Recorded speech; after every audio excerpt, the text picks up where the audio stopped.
বরবাদ করে দিয়েছো, আমার কাছে মাফ চাও। ঋণগ্রস্ত আরবারে দুহাত উঁচু করে চোখের পানি ফেলে দেয়। মুসলিম শরীফের হাদিসের ভিতরে এসেছে, গভীর রাত্রে, রাতের তৃতীয় অংশে আল্লাহ রাব্বুল আলামিন প্রথম আকাশে আসেন আর ডেকে বলেন, পৃথিবীতে আছো নাকি কেউ গুনাহ করে জীবন বরবাদ করে দিয়েছো, আমার কাছে মাফ চাও। ঋণগ্রস্ত আছো, অসুস্থ আছো, অপমানিত আছো, কে আছো মাজলুম, আমাকে ডাকো, আমার কাছে বলো, আমি ডাকের সাড়া দেব, জীবনের আশা পূরণ করে দেব।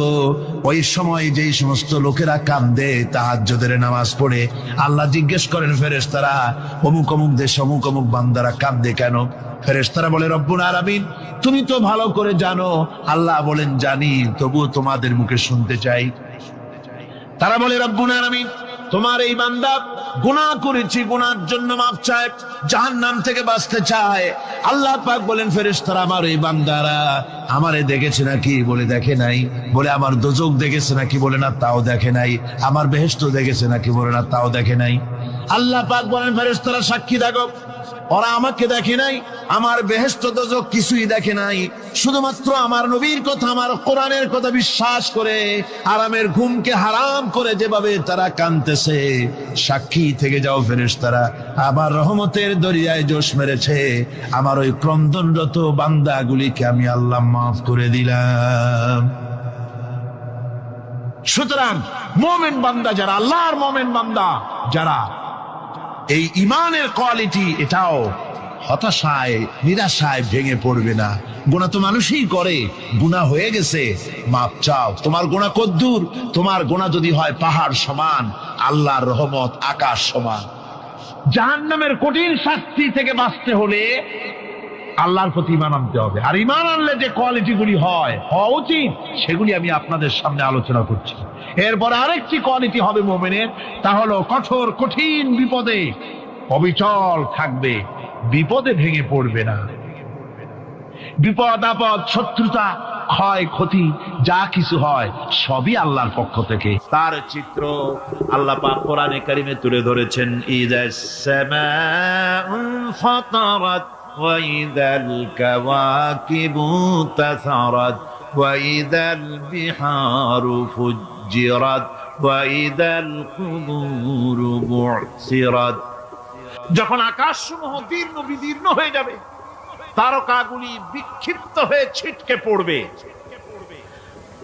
আর সমুদ্রগুলি উচ্ছ্বসিত হয়ে পড়বে, কবরগুলি সব তার ভেতরে যা আছে উদ্গীরণ করে দেবে, তারকাগুলি স্থিমিত হয়ে যাবে। এরপরে সমস্ত আকাশগুলি কিতাবের পৃষ্ঠার মতো একটার পরে একটা ঠাস ঠাস করে পড়তে থাকবে, চূর্ণ বিচূর্ণ হয়ে ভেঙে চুরে একাকার হয়ে যাবে। পাহাড়গুলিকে উড়িয়ে দেওয়া হবে, চন্দ্র এবং সূর্য একাকার হয়ে যাবে। আল্লাহ রাব্বুল আলামিন বলেন, ফাইদা বারিকাল বাসার ওয়া খাসাফাল কমার ওয়া জুমিআশ শামসু ওয়াল কমার। চক্ষু যখন বিস্ফারিত হয়ে যাবে, চাঁদ যখন তার আলো হারিয়ে ফেলবে, সূর্য যখন তার আলো হারিয়ে ফেলবে, চাঁদ আর সূর্য সব একাকার হয়ে যাবে, সেই সময়ের অবস্থাটা কি চিন্তা করো। মানুষ হয়রান হয়ে দৌড়াদৌড়ি করবে। وحملت الأرض والجبال فدكتا دكة واحدة। জমিন এবং পাহাড়গুলির মধ্যে আল্লাহ রাব্বুল আলামিন সংঘর্ষ বাঁধিয়ে দিবেন, পাহাড়গুলি ভেঙে চুরে টুকরা টুকরা হয়ে যাবে, পাহাড়গুলি উঁচু করে জমিনের উপরে আছাড় মেরে আল্লাহ রাব্বুল আলামিন ভেঙে চুরে চুরমার করে দিবেন। সুবহানাল্লাহ। ওয়াতাকুনুল জিবালু কালইনিল মানফুস। পাহাড়গুলো পেঁজা ধোনা তুলার মতো করে উড়িয়ে দেওয়া হবে, পাহাড় উড়ে যাবে। সুবহানাল্লাহ। পাহাড় পাথরের তৈরি করা পাহাড়, এই পাহাড়গুলি তুলার মতো হয়ে উড়বে কিভাবে? আমি এই দৃশ্য নিজের চোখে কিছুটা হলেও দেখছি। আজ থেকে 10 দিন আগে আমি ইতালি সফর করে এসেছি। ইতালির রাজধানী রোম। রোম প্রাচীন সভ্যতার লালন ভূমি। কোরআনে কারিমে সূরায়ে রোম রয়েছে। এই রোম সেই রোম। এখানের বাদশার কাছে রাসূল করিম সাল্লাল্লাহু আলাইহি সাল্লাম হেরাক্লিয়াসের কাছে চিঠি পাঠিয়েছিলেন। সেই রোম 12 থেকে 15,000-এর মতো বাংলাদেশি মুসলমান সেখানে আছে। জুমার দিন, যেদিন আমি গেলাম তার পরের দিনই জুমা ছিল। জুমার নামাজ পড়লাম ভ্যাটিকানের কাছেই বিশাল মসজিদ, ইউরোপের ভিতরে সবচেয়ে বড় মসজিদ এটা। রোম ইসলামের দুশমনদের রাজধানী। সেইখানে যখন আযান হচ্ছে আশহাদু আন্না মুহাম্মাদার রাসূলুল্লাহ, আমার অনুভূতির কথা আপনাদেরকে বোঝাতে পারবো না, কি অনুভূতির সৃষ্টি হয়েছে আমার ভেতরে। ভ্যাটিকানের পোপ এক পাশে, কিছু দূরেই ভ্যাটিকান। ওটা হচ্ছে গোটা পৃথিবীর সমস্ত খ্রিস্টানদের কাবা, ভ্যাটিকান। তার পাশেই বিশাল মসজিদ, সেখানে নামাজ পড়লাম। চিন্তার ভেতরে আসলো আল্লাহ রাব্বুল আলামিন তার হাবিবের নাম, তার তাওহীদ, তার রিসালাতকে কিভাবে বিশ্বময় ছড়িয়ে দিলেন। আবু জাহেল চাইছিল মুহাম্মদ সাল্লাল্লাহু আলাইহি ওয়াসাল্লামকে স্তব্ধ করে দেবে মক্কার জীবনেই। কত বদনাম, সাহের, কাহেন, কাযযাব, শায়ের, নাউযুবিল্লাহি মিন যালিক, কত গালাগালি করলো। আর আল্লাহ শোনালেন, হাবিব চিন্তার কোনো কারণ নাই, ওয়ারাফা'না লাকা যিকরাক, আমি আপনার প্রশংসা বিশ্বময় ছড়িয়ে দেব। সুবহানাল্লাহি ওয়া বিহামদিহি। রোম প্রোগ্রাম শেষ করে আমাকে তারা নিয়ে গেল, যেটা আমি বলছি সফর কাহিনী শোনাবার সময়টা না, যেহেতু এর সঙ্গে প্রাসঙ্গিক সেজন্য বলছি। পাহাড় কেমনে তুলার মতো হয়ে উঠবে তার নজির দেখেছি। রোম শহর থেকে 300 মাইল দূরে, 300 কিলোমিটার দূরে নেপোলিয়ান বোনাপার্ট তার বাড়ি, এবং ওটা তার নামে একটা প্রভিন্স। ভূমধ্য সাগরের পারে ভিসুভিয়াস, পৃথিবীর সবচাইতে বড় আগ্নেয়গিরি। সেটা দেখাতে নিয়ে যাওয়া হলো আমাকে। যে পাহাড়টা পৃথিবীর মাটি থেকে তার চূড়া হচ্ছে 3 মাইল উঁচু। এর 2 মাইল গাড়িতে করে ঘুরে ঘুরে যাওয়া যায়, এরপর আর গাড়িতে যাওয়া যায় না, বাকিটুকুন যেতে হবে হেঁটে হেঁটে। পাহাড়ের উপরে অক্সিজেন কম, বেশ কষ্ট হচ্ছিল উঠতে। জীবনে প্রথম পাহাড়ে চড়েছি, জাবালে নূর, রাসূল করিম সাল্লাল্লাহু আলাইহি সাল্লামের উপরে যেখানে ওহী হয়েছিল সর্বপ্রথম। পাহাড় চড়ার একটা অভিজ্ঞতা ওখান থেকে আমার কিছুটা হয়েছিল। খুব কষ্ট হলো বাকি 1 মাইল উঠতে। যখন ভিসুভিয়াসের একদম শীর্ষে চলে গেছি, সেখানে গিয়ে আমার সাথে 15-20 জন লোক ছিল। আমি নিজে আল্লাহু আকবার বলে আমার গলা থেকে আওয়াজ বেরিয়ে গেল। আমি দেখতে পেলাম ভিসুভিয়াসের শীর্ষে বিশাল গর্ত। আমার মনে হয় গর্তটা এই মাঠের 1/4 হবে। এই মাঠের 1/4 হবে গর্তটা। সেই গর্তটার গভীরতা হচ্ছে 1.5 কিলোমিটার।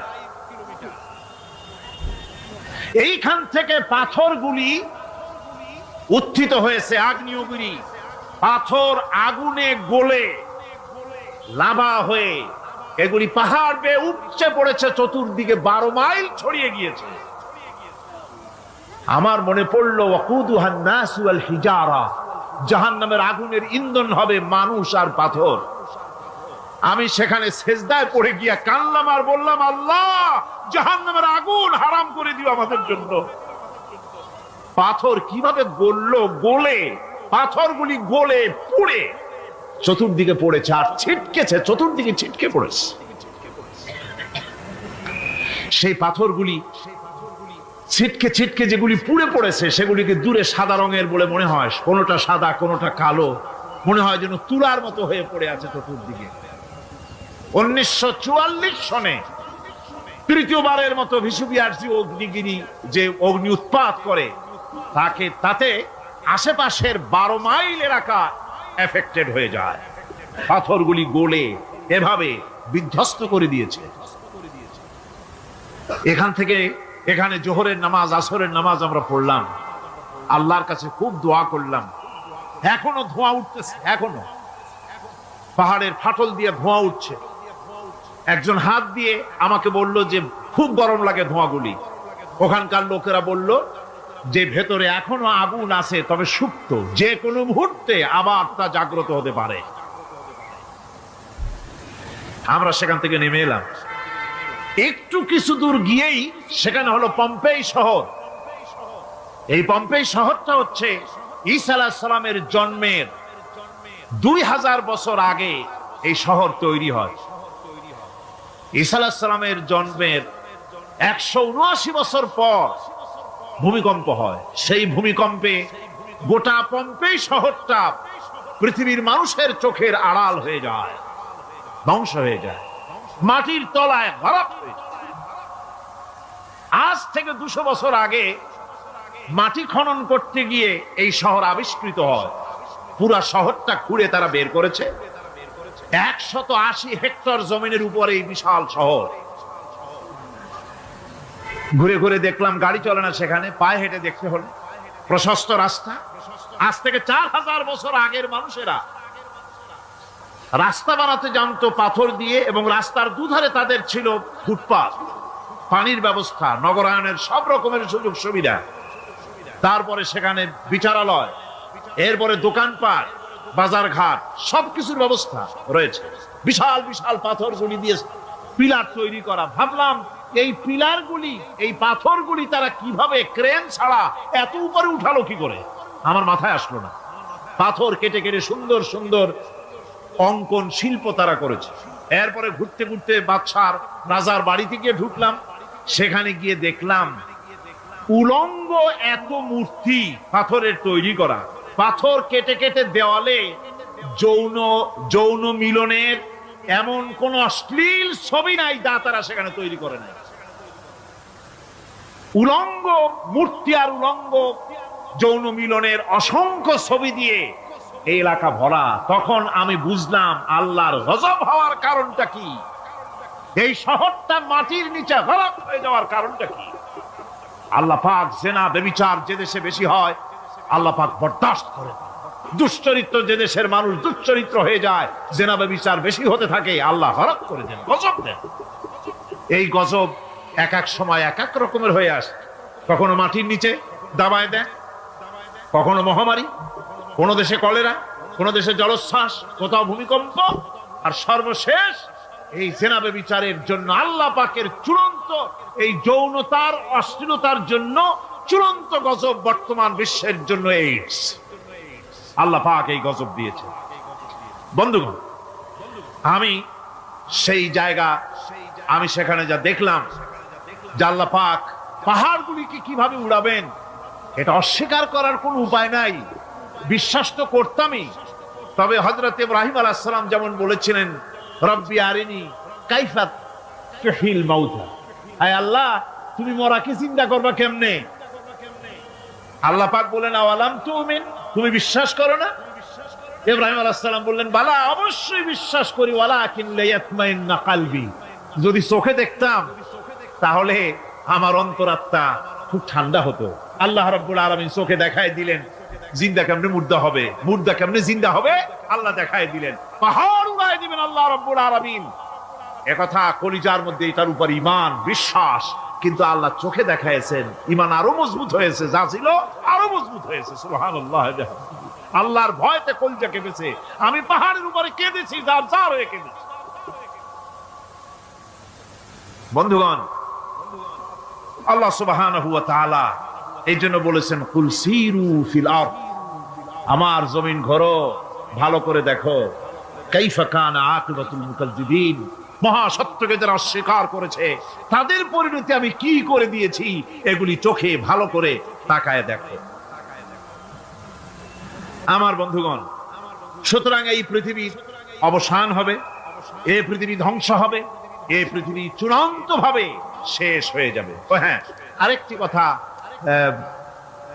বলতে হয়, সেটা হচ্ছে যে এই রোম থেকে আর একটু দূরে 900 মাইল দূরে হচ্ছে সিসিলি, 900 মাইল দূরে। সেখানে এই সিসিলি মুসলমানেরা শাসন করেছিল 350 বছর। সেই সিসিলিতে রয়েছে 360টা মসজিদ মুসলমানদের করা। সমস্ত মসজিদগুলি আজ তালা বন্ধ, একটা মসজিদও খোলা নাই। সেখানকার মুসলমানেরা ওয়াজ শুনতে এসেছিল রোমে। আমি তাদের জন্য পরামর্শ দিয়েছি যে গভর্নমেন্টের কাছে তোমরা দাবি জানাও যে অন্তত একটা মসজিদের দরজা আমাদের জন্য খুলে দাও। রোমের অবস্থানরত প্রবাসী বাংলাদেশি মুসলমানেরা আমাকে বলেছে, তাদের অনেকের বাড়ি চট্টগ্রামেও আছে, আমাকে বলেছে তাদের চোখে পানি আসছে বলার সময় যে চিরঙের তাফসীর মাহফিল যখন আসে কলজেটা কাঁদতে থাকে যাওয়ার জন্য। তো যাওয়া তো সম্ভব না এত দূর থেকে, আমাদের সালাম বলে দিবেন যত লোক আসবে, আর আমাদের জন্য দোয়া করতে বলবেন যেন এই রোমের ভিতরে আমরা ইসলামের আদর্শের ভিত্তিতে আমরা যেন চলতে পারি। আপনারা দোয়া করুন তাদের জন্য। ভাইরা আমার, এই পৃথিবী একদিন পরিসমাপ্তি ঘটবে এবং আল্লাহর দরবারে আমাদেরকে উঠতে হবে এবং সেখানে আমাদের বিচার হবে। সেখানে আমাদের কি হবে? বিচার হবে। আল্লাহ পাক বিচারটাকে নির্ভুল করার জন্য, সঠিক করার জন্য প্রত্যেকের গলায় আমলনামা ঝুলায় রাখছে। এখানে রেকর্ডের ব্যবস্থা করা হয়েছে। আল্লাহ পাক বলছেন, ওয়া কুল্লা ইনসানিন আলজামনাহু তাইরাহু ফি উনুকিহি ওয়া নুখরিজু লাহু ইয়াওমাল কিয়ামাতি কিতাবান ইয়ালকাহু মানশুরা। আল্লাহ পাক বলেন, প্রত্যেকের ভালো মন্দ কর্মফল, কর্মলিপি আমি তার গলায় ঝুলায় রেখেছি। কিয়ামতের দিন সে নিজের কাছে স্পষ্ট সব দেখতে পারবে, কোনো জিনিস বাদ পড়বে না। তার গলায় তার আমলনামা ঝুলানো আছে, সব রেকর্ড হতেছে। আমরা যা করছি সবগুলি রেকর্ড হয়ে যাচ্ছে। বর্তমান বিজ্ঞানীরা আবিষ্কার করেছে যে মানুষের শরীরের ভিতরে ডিএনএ আছে, রক্তের ভিতরে ডিএনএ। এটা একটা কোডর। মানুষের রক্তের ভিতরে ডিএনএ আছে। যেমন তার ব্রেনের ভিতরে কতগুলি কোষ আছে, এক একটা কোষ এক এক ধরনের কাজ করে, অনুরূপ ভাবে তার শরীরের ভিতরে রক্তের ভিতরে ডিএনএ আছে। এই ডিএনএটা কি? এই ডিএনএটা হচ্ছে, এই ডিএনএ একটা কম্পিউটারের মতো কাজ করতেছে। লোকটা কি করবে, কোথায় যাবে, সে ভালো হবে মন্দ হবে কি হবে, সব তার ডিএনএ এর মধ্যে রেকর্ডকৃত আছে। এটা বোঝার জন্য একটা সুন্দর দৃষ্টান্ত দেওয়া যায়। যেমন এই কাগজটাকে আপনারা মনে করুন একটা গাড়ির একটা ব্লুপ্রিন্ট, একটা গাড়ির ব্লুপ্রিন্ট। এখানে লেখা আছে গাড়ি কিভাবে তৈরি হবে। এই কাগজটা নিয়ে ঘরের মধ্যে রেখে দিলেন। এখন এই কাগজটা থেকেই অটোমেটিক গাড়ির উইন্ডো তৈরি হলো, শিল তৈরি হলো, গাড়ির বডি তৈরি হলো, চেসিস তৈরি হলো, টায়ার তৈরি হলো, ইঞ্জিন তৈরি হলো, ব্যাটারি তৈরি হলো, পেট্রোল নিল, আর কোন রকমের ড্রাইভার ছাড়াই গাড়ি চলতে আরম্ভ করলো। এই কথাটা যদি মনের মাথার মধ্যে আনতে পারেন যে এটা কিভাবে হইতে পারে, এতে লেখা অনুযায়ী যেভাবে হওয়া যদি সম্ভব হয়, অনুরূপ ভাবে মানুষের রক্তের ভিতরে ডিএনএ এরা আবিষ্কার করেছে। এর ভিতরে মানুষের ভালো মন্দ, কোথায় যাবে কি করবে, সবকিছু এর মধ্যে রয়েছে। কোরআনে কারীমে আল্লাহ রাব্বুল আলামিন, আমি গত বছরও বলছিলাম যে বিজ্ঞানের আবিষ্কার যত বাড়বে কোরআন বোঝা মানুষের জন্য তত সহজ হবে। কোন সুবহানাল্লাহ। কোরআন বোঝা মানুষের জন্য তত সহজ হবে। সুতরাং মানুষের গলার সাথে আল্লাহ পাক বলছেন যে একটা আমলনামা আমি ঝুলাই দিয়েছি তার গলার সাথে। সে যা করতেছে ওখানে সব লিপিবদ্ধ হচ্ছে, কম্পিউটারাইজড, কম্পিউটারের মতো এগুলি সব গ্রহণ করতেছে। এগুলি কিয়ামতের দিন তার সামনে হাজির করা হবে। কিয়ামতে যখন আমলনামা তার সামনে দিয়ে বলা হবে, ইকরা কিতাবাকা কাফা বিনাফসিকাল ইয়াওমা আলাইকা হাসিবা। তাকে বলা হবে নিজের কর্মলিপি নিজেই পড়ো, আজ তুমি তোমার নিজের হিসাব নিতে যথেষ্ট। বন্ধুগণ, এই মাহফিলে যত লোক আমরা বসে আছি, আমরা আমাদের হিসাব নিতে যথেষ্ট না আরেকজন লাগবে? কোন আমরা যথেষ্ট কিনা? কথা বোঝেন নাই। আমি বলতে চেয়েছি এটা, আমরা যদি এখন চোখ বুঝে চিন্তা করি যে পিছনের জীবনে কি করেছি, মনে পড়বে নাকি পড়বে না? বলেন সবাই, পড়বে কি পড়বে না? ছোটবেলায় কবে পায়ের নিচে কাঁটা ফুটেছিল, কবে কোথায় আছাড় খেয়েছিলেন, কবে কার বেল তাল আম কাঁচা আম চুরি করে খেতে গিয়ে কিল খেয়েছিলেন, তাড়া খেয়েছিলেন, তাকে এখন মনে নাই? আছে। তাহলে কিল, ওই তাল বেল চুরি করতে গিয়ে যে কিলটা খাইছিলেন সেটাও মনে আছে, ভালো মন্দ সব মনে আছে। তাহলে কোন হোটেলের রুমে কি করছিলেন, কোন স্কুলে কোন কলেজে কি করছিলেন, তারপরে জীবনে ছোট বড় ঘটনাগুলি চোখ বুঝতে মনে পড়বে না? এবার হিসাব করেন, মনে যদি পড়ে এবার হিসাব করেন আপনি জান্নাতি না জাহান্নামী। আপনি আপনার নিজের হিসাব নেওয়ার জন্য যথেষ্ট। তাকে হিসাব করতে বলা হবে, তোমার হিসাব, তোমার নিজের হিসাব নেওয়ার জন্য তুমি যথেষ্ট, তোমার হিসাব তুমি নিজেই করো, এটা পড়ো। আর সেই কিয়ামতের দিন কোনো সাহায্যকারী মিলবে না।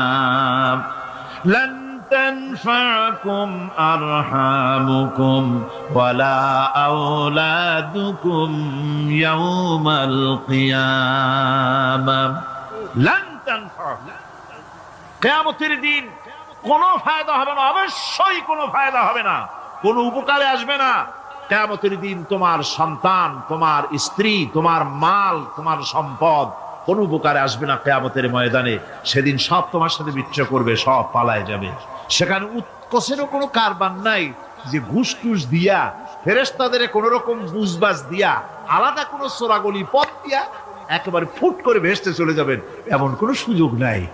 অনেকে বলে, হুজুর এমন কিছু দোয়া শিখায় দেন যাতে ওই সব জেহাদ বোমা এগুলি খুব ভয় পাই, ও সব রাস্তা টাস্তা না, খুব সহজে কিছু দোয়া দুরূদ করিয়া আস্তে করে জান্নাতে চলে যাওয়া যায়, এরকম একটা দোয়া, এরকম একটা পথ বলে দেন। আমি বলি, ভাই এরকমের কোন চোরাগলি আমার রাসূল আবিষ্কার করতে পারেন নাই। আল্লাহর পয়গম্বরের ওই ধরনের কোন পথ আবিষ্কার করতে পারেন নাই। সেখানে কিয়ামতের দিন কাউকে উৎকোষ গ্রহণ করার কেউ নাই, উৎকোষ দেওয়া যাবে না। আর উৎকোষ দিবি নেবার কি, আপনার কাছে কিছু নাইও, থাকলেও নেওয়ার কেউ নাই। এই দুনিয়ায় ফাঁকিবাজি করে বহুত কিছু করা যায়, কিন্তু কিয়ামতের মাঠে এগুলি কিছুই চলবে না।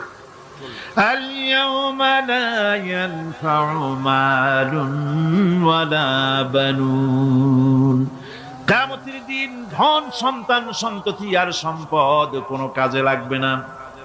সেদিন শুধু আমল, আমল যদি ভালো হয় কাজে লাগবে, আমল খারাপ হবে সব শেষ হয়ে যাবে।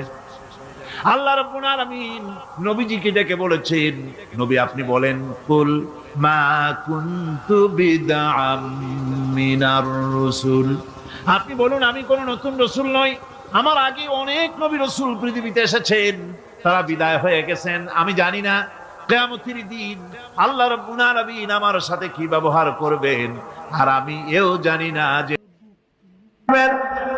কোরআনে কারীমের মধ্যে আল্লাহ পাক এই পৃথিবীর বুকে যারা আরামের টাটকা সুখগুলি আরামগুলি যারা বর্জন করে আল্লাহ রাব্বুল আলামিনকে বিশ্বাস করে যারা জীবন পরিচালনা করেছে, আল্লাহ পাক তাদের জন্য জান্নাত রেখেছেন এবং তাদের জন্য বলছেন, সাবিকু ইলা মাগফিরাতিম মির রাব্বিকুম ওয়া জান্নাতিন আরদুহা কাআরদিস সামাই ওয়াল আরদ উইদ্দাত লিল্লাযীনা আমানু বিল্লাহি ওয়া রাসূলিহি।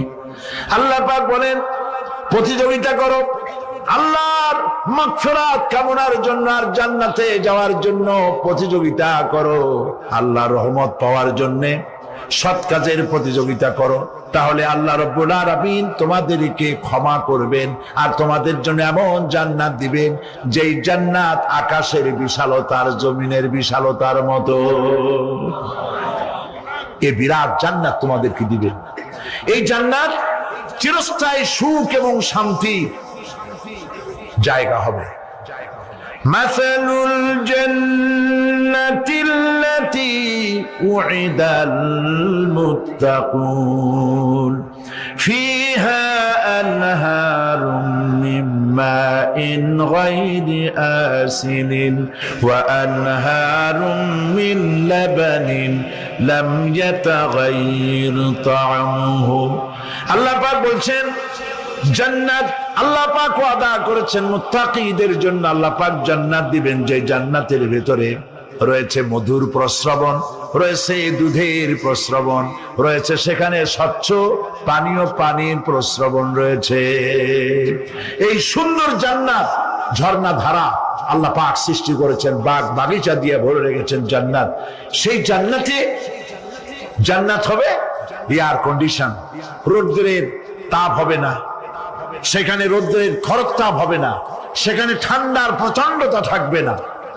কিরকম হবে জায়গাটা আল্লাহ পাক বলছেন মুত্তাকিনা আলাল আরাইকি লা ইয়ারাউনা ফিহা শামসান ওয়ালা জামহারিরা ওয়া দানিয়াতান আলাইহিম যিলালুহা ওয়া দুল্লিলাত কুতুফুহা তাদলিলা আল্লাহ পাক এমন জান্নাত রেখেছেন সেই আল্লাহ পাক সেই জান্নাতের ভিতরে জান্নাতীরা ঠেস লাগায়া মুখোমুখি অবস্থায় তারা সেখানে বসবে আর জান্নাতীদের মনের মধ্যে কোনো দুঃখ থাকবে না পেরেশানি থাকবে না পৃথিবীতে মানুষের দুঃখ থাকে পেরেশানি থাকে সেখানে কোনো দুঃখ আর পেরেশানি থাকবে না সেই জায়গাটা হবে শীতাতপ নিয়ন্ত্রিত না শীত না গরম চির বসন্ত বিরাজ করবে জান্নাতীরা সেখানে থাকবে এই সুন্দর জান্নাত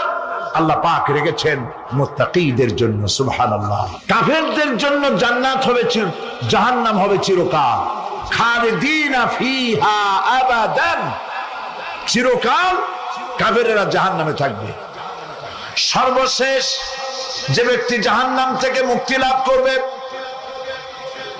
তাকে আল্লাহ পাক বলবেন ফেরেশতাদেরকে বলবেন আমার ফেরেশতারা আমার এই বান্দাকে জান্নাত এবং জাহান্নামের মাঝখানে রেখে দাও জান্নাত এবং জাহান্নামের মাঝখানে লোকটি যখন থাকার জায়গা পাবে সে জান্নাতের দিকে তাকায়া দেখবে আর কাঁদতে থাকবে আল্লাহ পাক জিজ্ঞেস করবেন বান্দারে যুগের পর যুগ ধরে জাহান্নামে কেঁদেছো আমি রব্বুল আলামিন জাহান্নাম মাফ করে দিয়া জান্নাত জাহান্নামের মাঝখানে রেখে দিয়েছি আযাব থেকে তো বেঁচে গেছো এখন কান্দো কেন লোকটি বলবে রব্বুল আলামিন কান্দি এই কারণে জাহান্নাম থেকে মাফ করেছো তোমার শুকরিয়া আদায় করি জান্নাত তো আমার কপালে নাই কিসমতে নাই কিন্তু জান্নাত আমি এখান থেকে দেখতে পাচ্ছি জান্নাতের সুঘ্রাণ আমার নাকে আসতেছে কপালে নাই যাওয়ার আমি কাঁদি এই জন্য তুমি যদি মেহেরবানি করে আমাকে জান্নাতের দরজার কাছে একটু দাঁড় করায় দিতা প্রাণ ভরে তোমার জান্নাতের দৃশ্যটা একটু দেখতাম আল্লাহ পাক তার আরজি পূরণ করবেন বলবেন যাও ফেরেশতাদের বলবেন এর জান্নাতের দরজার কাছে দাঁড় করায় দাও জান্নাতের দরজার কাছে দাঁড়িয়ে লোকটি আবার কান্না শুরু করবেন আল্লাহ পাক প্রশ্ন করবেন এবার কান্দো কেন লোকটি বলবে রব্বুল আলামিন কান্দি এই কারণে জান্নাতের এই দরজায় দাঁড়ায়া জান্নাতের অফুরন্ত নেয়ামত কিছুই ভালো করে দেখা যায় না শুধু অল্প জায়গা দেখি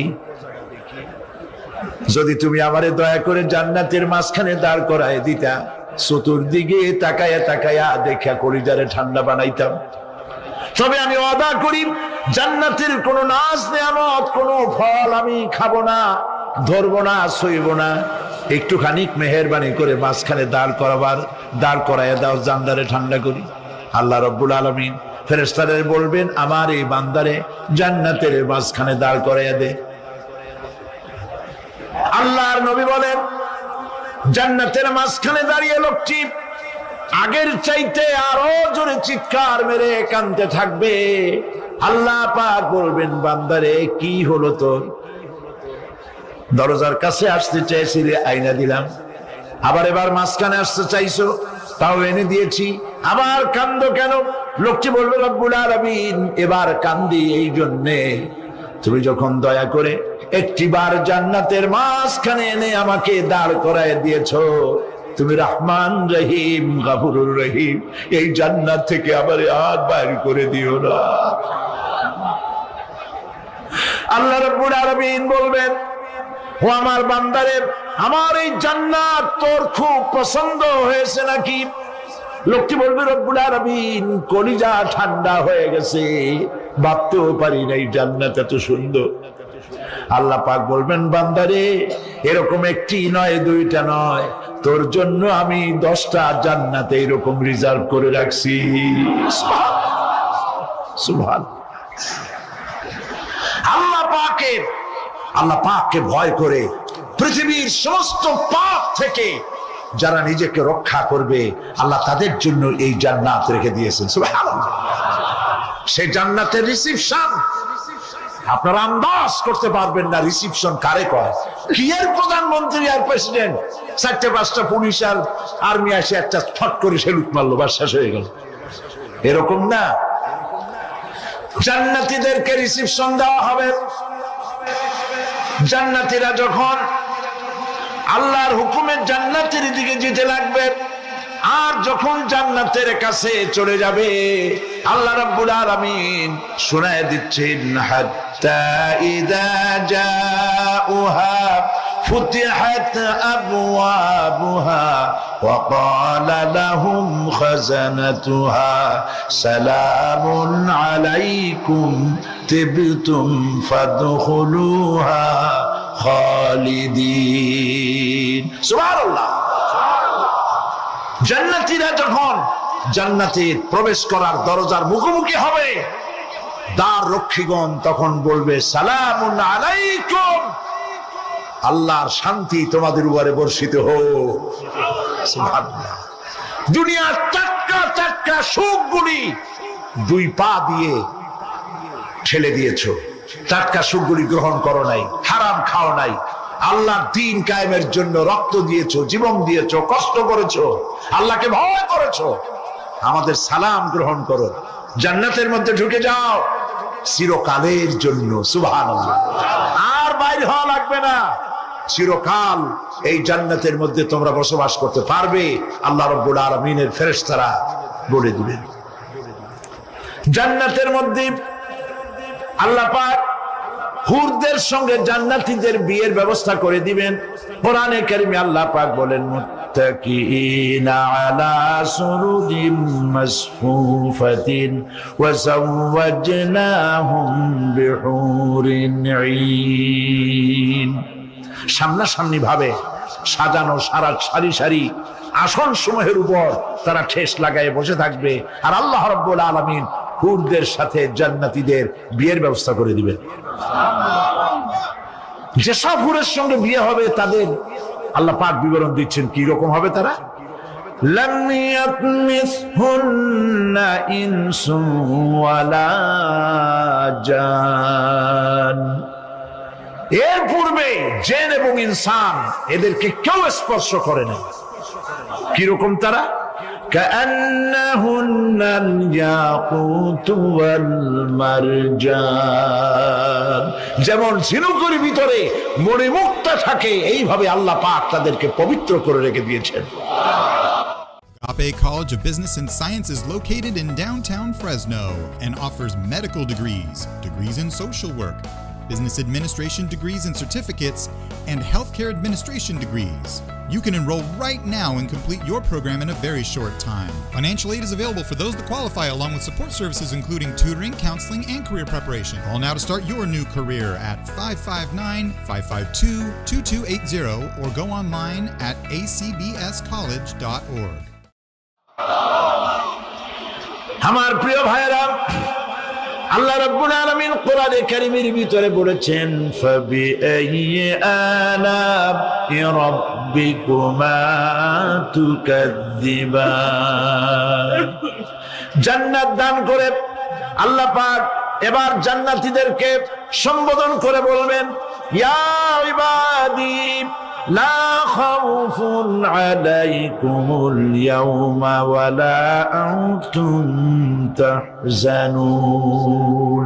হে আমার বান্দারা, লা খাউফুন আলাইকুমুল ইয়াওম, আজ আর কোনো ভয় নাই। সুবহানাল্লাহ, সুবহানাল্লাহ। আজ আর কোনো ভয় নাই, কোনো চিন্তাও নাই, আরামে এই জান্নাতের মধ্যে বসবাস করো। এরপরে আল্লাহ পাক জিজ্ঞেস করবেন, ও আমার জান্নাতীরা, আমি যেসব ওয়াদা করছিলাম আমার ওয়াদা মোতাবেক সমস্ত নিয়ামত পেয়েছো? তারা বলবে হ্যাঁ পেয়েছি, সব নিয়ামত আপনার ওয়াদা মোতাবেক সব পেয়েছি।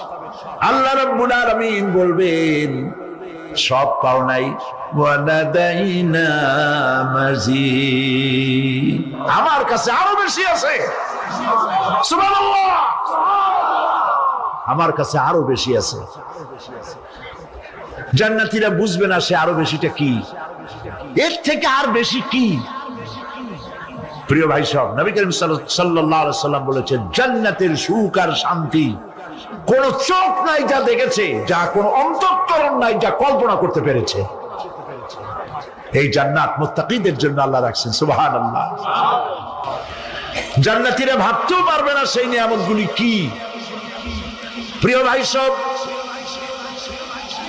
সেই মুহূর্তে আল্লাহর নবী মুহাম্মদুর রাসূলুল্লাহ সাল্লাল্লাহু আলাইহি ওয়াসাল্লাম বলবেন, রব্বুল আলামিন, আমার উম্মতেরা জান্নাতীরা বুঝতে পারে নাই আপনার কাছে কি নিয়ামত আরো বেশি আছে।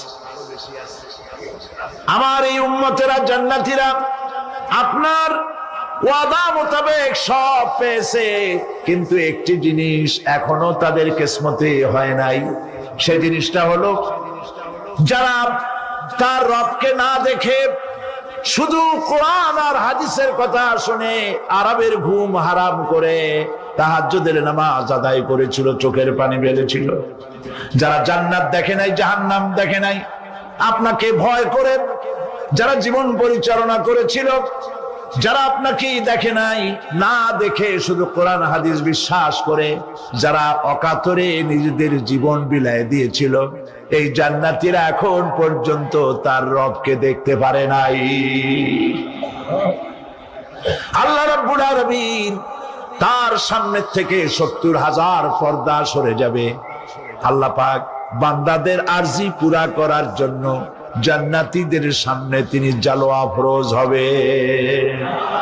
কোরআন শরীফের ভিতরে আল্লাহ পাক বলেন, জান্নাতীরা তারা আল্লাহর দিকে, জান্নাতীরা তার রবের দিকে তাকিয়ে থাকবে, আর রব তার বান্দাদের দিকে তাকায়া থাকবে। প্রাণ ভরে জান্নাতীরা রবকে দেখবে। সুবহানাল্লাহ, আল্লাহ পাককে দেখবে।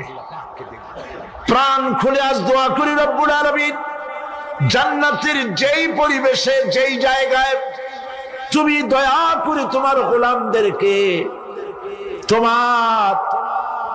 তুমি নিজেই দর্শন দিবে, দেখা দিবে। মনিব গো, ও আমাদের রব, আজ এই বিশাল জনসমুদ্র নিয়ে তোমার দরবারে আবেগ ভরা কণ্ঠে বলি, যে অনুষ্ঠানটি তুমি এমন মুবারক অনুষ্ঠান করবে যেখানে তুমি জান্নাতীদেরকে দেখা দিবে, ওই জান্নাতের কোনো একটি, ওই অনুষ্ঠানের কোনো একটি কোনায় কানায় আমাদেরকেও দাঁড় করাইয়া দেখার তো।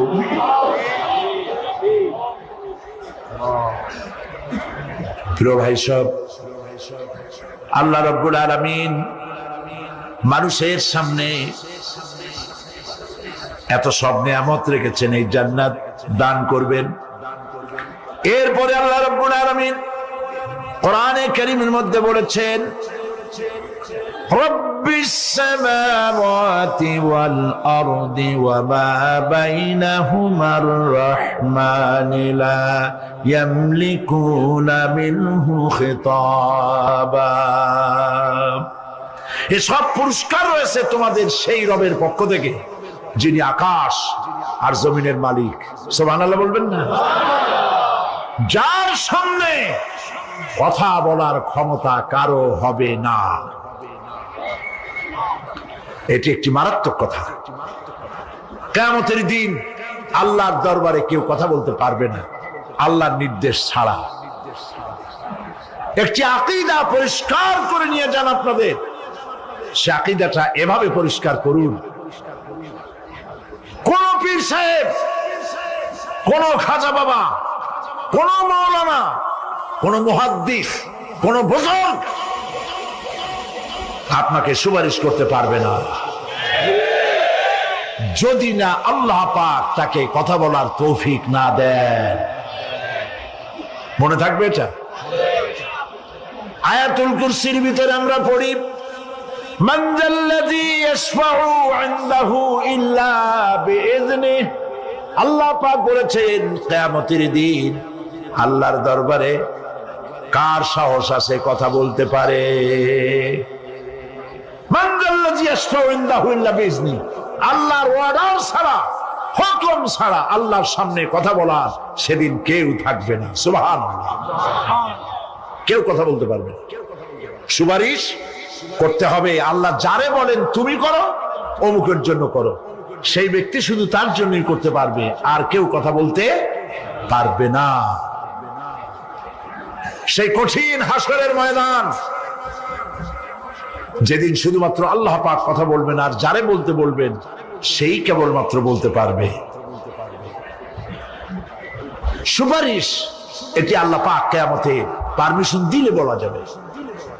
হযরত ইব্রাহিম আলাইহিস সালাম, হযরত ইব্রাহিম আলাইহিস সালাম কিয়ামতের দিন তার নিজের পিতা সম্পর্কে সুপারিশ করবেন। রব্বুল আলামিন, আমার আব্বার জন্য সুপারিশ করতেছি, মেহেরবানি করে জাহান্নাম থেকে তারে আপনি রক্ষা করুন।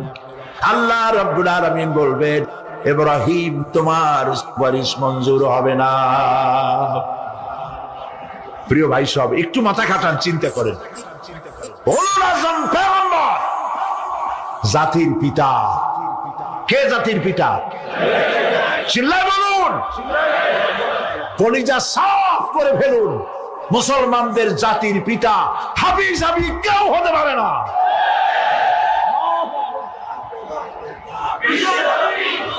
মিল্লাতা আবিকুম ইব্রাহিম।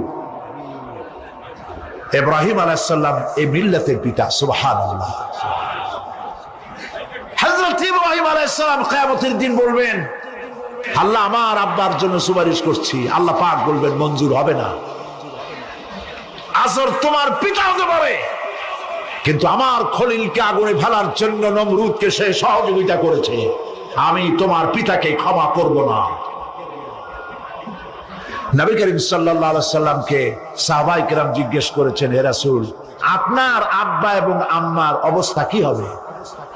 নবী করিম সাল্লাল্লাহু আলাইহি সাল্লাম কেঁদে ফেলেছেন, সব বলেছেন, আমি তাদের কোনো উপকারে আসব না। আল্লাহু আকবার। আপনি মনে করছেন নাকি যে ইয়া নবী সালাম আলাইকা বলি অমনি নবী সুপারিশ পাবেন?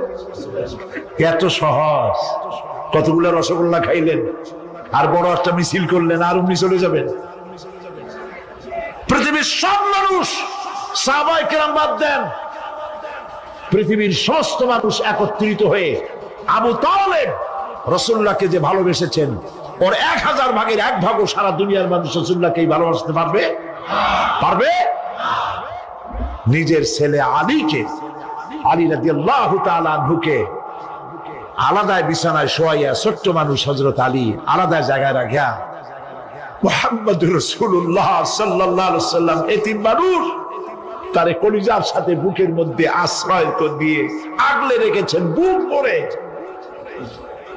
সেই আবু তালেব মৃত্যুর সময় নবী করিম সাল্লাল্লাহু আলাইহি ওয়াসাল্লাম বলেছিলেন, চাচা একটি বার আমার কানে তাওহীদের কালেমা শোনায় দেন। আবু তালেব, তার কিসমতে ছিল না কালেমা। মরে যাওয়ার পর একজন সাহাবী বলেছিলেন, ইয়া রাসূলুল্লাহ, মৃত্যুর সময় আবু তালেবের মুখ আমি নড়তে দেখেছি, তিনি কালেমা পড়েছেন সম্ভবত। রাসূলুল্লাহ সাফ বলেছেন, আমি শুনি নাই। এত ভালোবাসার পরেও হাদিস শরীফে এসেছে আবু তালেব জাহান্নামে যাবে। কোথায় যাবে? জাহান্নামে। সবচাইতে কম আযাব হবে কার? আবু তালেবের। কম আযাবটা কি? হাদিস শরীফে এসেছে কম আযাব হলো জাহান্নামের আগুন দিয়ে 1 জোড়া জুতা তৈরি করে আবু তালেবের পায়ে পরিয়ে দেওয়া হবে। সেই জাহান্নামের আগুনের তৈরি করা জুতার তাপে আবু তালেবের মাথার ঘিলুগুলো টকবক করে বউ পড়তে লাগবে। এত ভালোবেসে যদি কিয়ামতে উপায় না হয়, আপনি ইয়া নবী সালাম আলাইকা, ইয়া রাসূল সালাম আলাইকা, আর কতগুলো জিলাপি খাইলেন, বড় একটা মিছিল করলেন। প্রিয় ভাই সব, এইসব বেদাত ছাড়ুন, এগুলি সুস্পষ্ট বিদআত। রাসূলুল্লাহকে ভালোবাসবেন, সাহাবীরা যেভাবে ভালোবেসেছেন ওইভাবে ভালোবাসবেন। আল্লাহ রাব্বুল আলামিন বলেন, যালিকাল ইয়াউমুল হক ফামান শাআ ইত্তাখাযা ইলা রাব্বিহি মাআবা। এই দিনটি অবশ্যই আসবে, সেদিনটি নিশ্চিতভাবে আসবে। আর এখন যার ইচ্ছা সে তার রবের দিকে অগ্রসর হোক। ইন্না আনজারনাকুম আযাবান করিবান ইয়াওমা ইয়ানজুরুল মার'উ মা কদ্দামাত ইয়াদাহু ওয়া ইয়াকুলুল কাফিরু ইয়া লাইতানি কুনতু তুরাবা। ইন্না আনজারনাকুম আযাবান করিবা, খুব নিকটবর্তী একটি আযাব সম্পর্কে আমি তোমাদেরকে সতর্ক করে দিলাম। কে বলতেছেন? আল্লাহ পাক। লক্ষ্য করুন আল্লাহ কি বলছেন, খুব নিকটবর্তী একটি কঠিন শাস্তি, আযাব অর্থাৎ কিয়ামত, এ সম্পর্কে আমি তোমাদেরকে সতর্ক করে দিলাম। ইয়াউমা ইয়ানজুরুল মার'উ মা কদ্দামাত ইয়াদাহু, সেদিন প্রত্যেকটি লোক যা সে পাঠিয়ে দিয়েছিল এখানে, অর্থাৎ যা করেছিল সেগুলি সে দেখতে পাবে।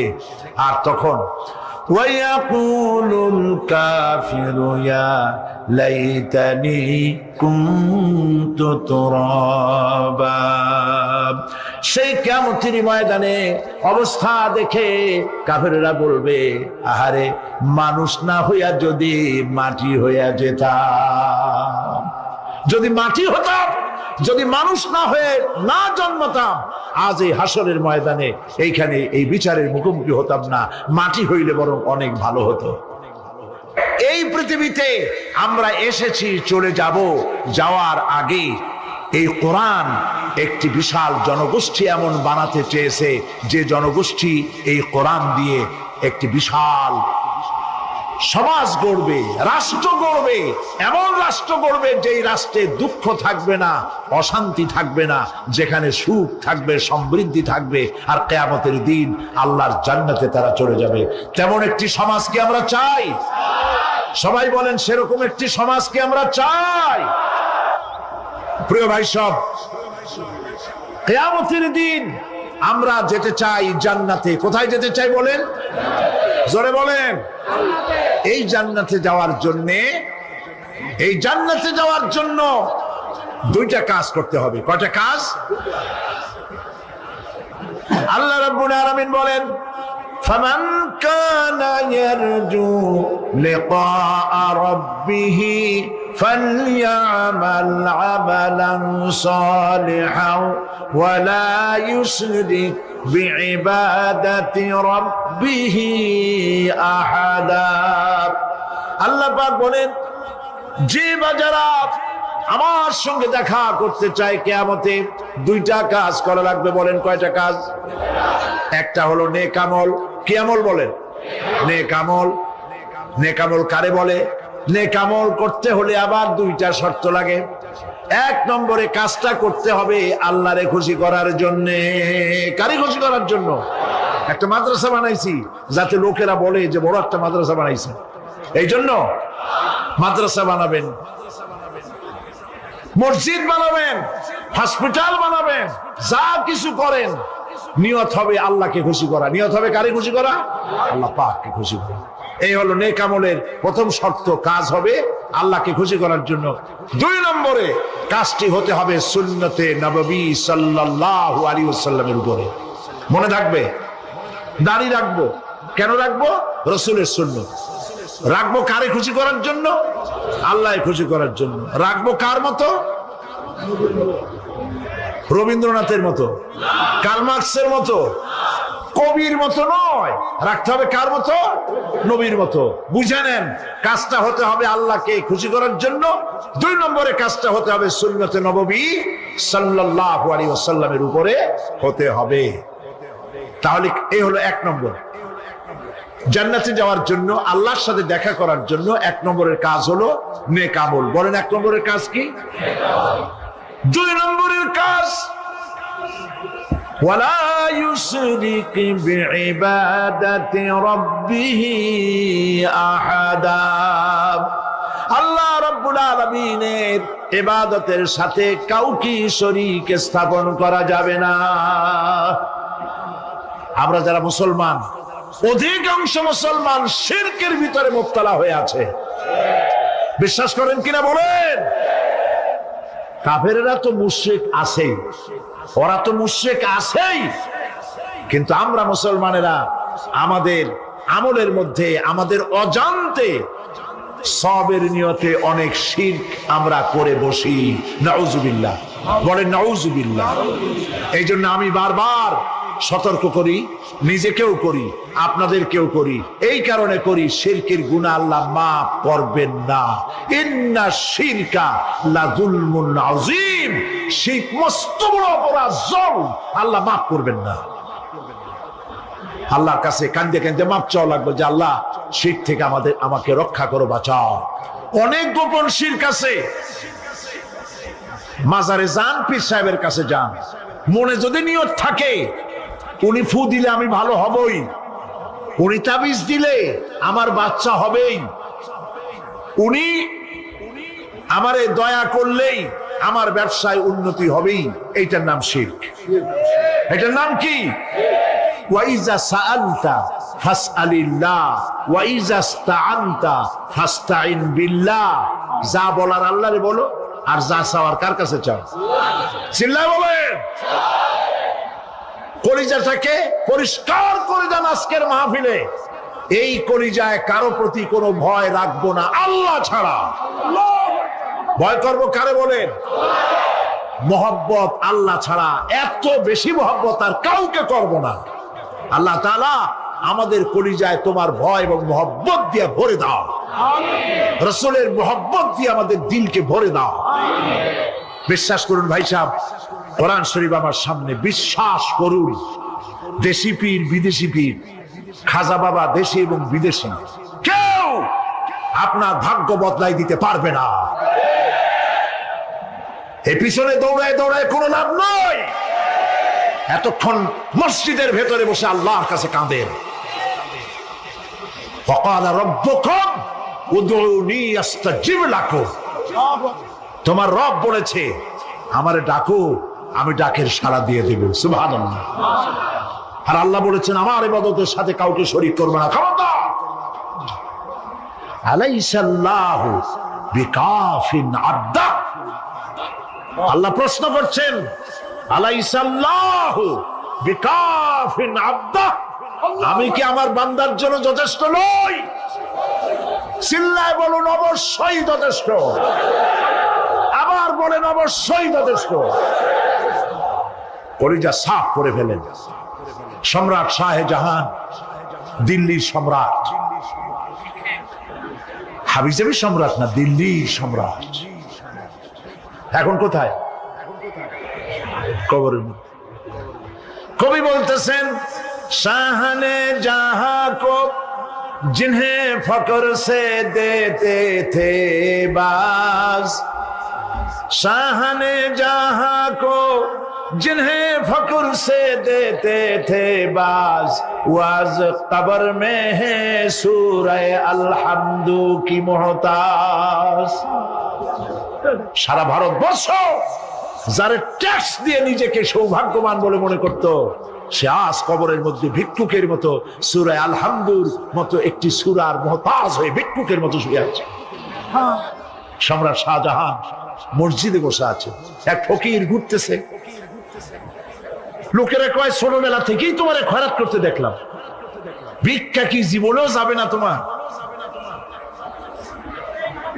লোকটি বলছে, আমি ভিক্ষা করবো ছাড়া আমার উপায়টা কি? এই লোকটি আমি ভিক্ষা করা ছাড়া করবো কি? লোকেরা তো আমার 60 টাকা 50 টাকা 100 টাকা দেয় না, 4 আনা 5 আনা 1 টাকা এই আমার দেয়। এ দিয়ে আমি বড় লোক হবো কেমন? লোকটি বলছে, আচ্ছা দেখো, তুমি তো জায়গা মতো যাইতে পারো নাই, বাদশার কাছে যাও, এমন যাওয়া দেবে জীবনে আর খয়রাত করা লাগবে না। তো বাদশার কাছে কি খয়রাতি যাইতে পারে কোনোদিন? হ্যাঁ, এখন পারবা। কেমনে? সম্রাট শাহজাহান এখন একা একা মসজিদে আছেন। তখনকার এসব বাদশারা অনেকে নামাজি ছিলেন, দিনদার ছিলেন। ফকির দরজার কাছে দাঁড়াইয়া দেখতে পাচ্ছে কেউ নাই, দেহরক্ষীরা দূরে দূরে দাঁড়ানো।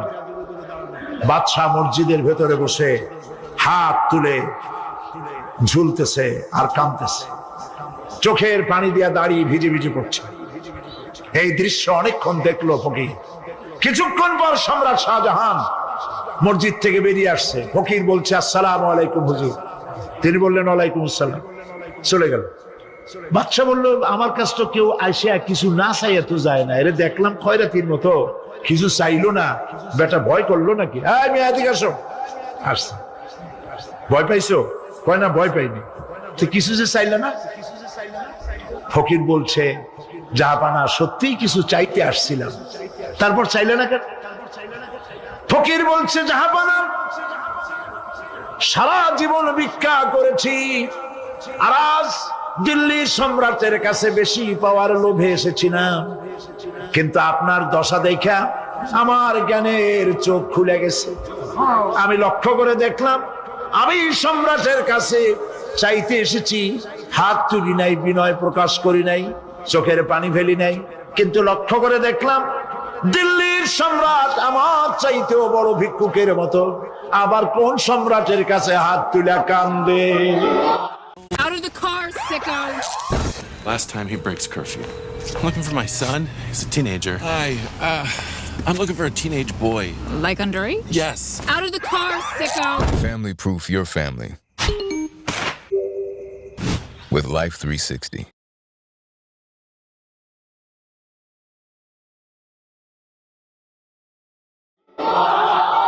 আমার জ্ঞানের চোখ খুলে গিয়েছে, আমি বুঝতে পেরেছি সম্রাট কান্দে যেই সম্রাটের কাছে, তারে ছাড়া আর কারো কাছে জীবনে চাইব না। এই কথাই সূরা ফাতিহায় প্রত্যেকদিন পড়ি, বুঝি না কি পড়ি। ইয়াকা না'বুদু ওয়া ইয়াকা নাস্তাঈন। আয় আল্লাহ, একমাত্র তোমার গোলামি করি আর তোমার কাছে সাহায্য চাই, তুমি ছাড়া কারো কাছে সাহায্য চাই না। কলিজা সাফ করুন। কোন মরা পীর, কোন জিন্দা পীর আপনার মনের আশা পুরা করতে পারবে না, পারবে না, পারবে না।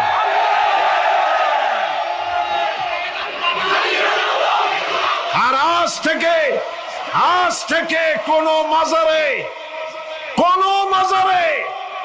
টাকা দিবেন না, পয়সা দিবেন না, আগরবাতি দিবেন না, মোমবাতি দিবেন না, গোলাপ পানি দিবেন না। কারা কারা দিবেন না হাত উঁচু করে দেখা।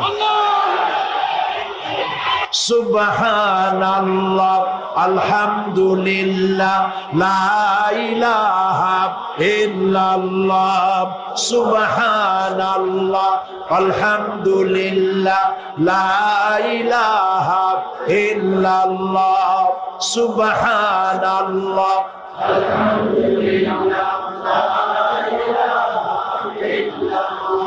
লা ইলাহা ইল্লাল্লাহ, মুহাম্মাদুর রাসূলুল্লাহ। আল্লাহুম্মা আমিন। রব্বানা যালামনা আনফুসানা ওয়া ইন লাম তাগফির লানা ওয়া তারহামনা লানাকুনান্না মিনাল খাসিরিন। রব্বুল আলামিন, তাম পৃথিবীর মাটির নিচে যত মুমিন মুমিনাত শুয়ে আছে, আল্লাহ কবরগুলি কি জান্নাতের টুকরা বানায়া দাও। আয় আল্লাহ তাআলা, এই মুহূর্তে মনে পড়ে গেল আমাদের মা বাপের কথা। রব্বুল রব্বুল আলামিন আমাদের আব্বা জান কত বছর আগে দুনিয়া থেকে বিদায় হয়ে গেল, নাম ধরে আর কেউ ডাকে না। কত কষ্ট করেছে, ধান বিক্রি করে, সুপারি বিক্রি করে, নিজের পেটে না দিয়া নিজের ভালো জামা না বানাইয়া আমাদের লেখাপড়া শিখাইছে, বাড়িঘর বানালো। আর একদিন তোমার ডাকে সাড়া দিয়া চলে গেল। যুগের পরে যুগ চলে গেল, বাপের মুখ আর দেখি না। আল্লাহ তাআলা আমাদের আব্বা জান যাদের দুনিয়া থেকে বিদায় হয়ে গেছে, কবরটাকে বেহেশত বানায়া দাও। তুমি সম্রাটের সম্রাট, তুমি রাজাধিরাজ, তোমার মহব্বত ছাড়া কোনো মহব্বত যেন কলিজায় থাকে না মাবুদ। তোমাকে ছাড়া কাউকে যেন ভয় করি না মাবুদ। সারা জীবন শিরক আর বিদআত থেকে আমাদের তুমি বাঁচাও আল্লাহ। তোমার জাহান্নামকে আমরা ভয় পাই। আল্লাহুম্মা আজিরনা মিনান নার, আল্লাহুম্মা আজিরনা মিনান নার, আল্লাহুম্মা আজিরনা মিনান নার।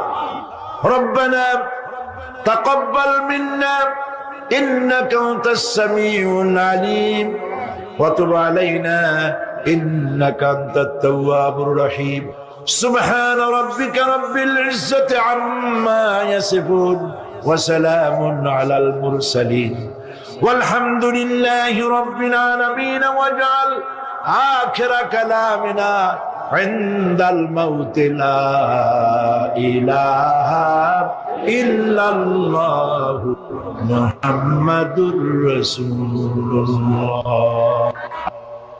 কিয়ামতের দিন আল্লাহ পাক তোমাদের সাথে কি ব্যবহার করবেন?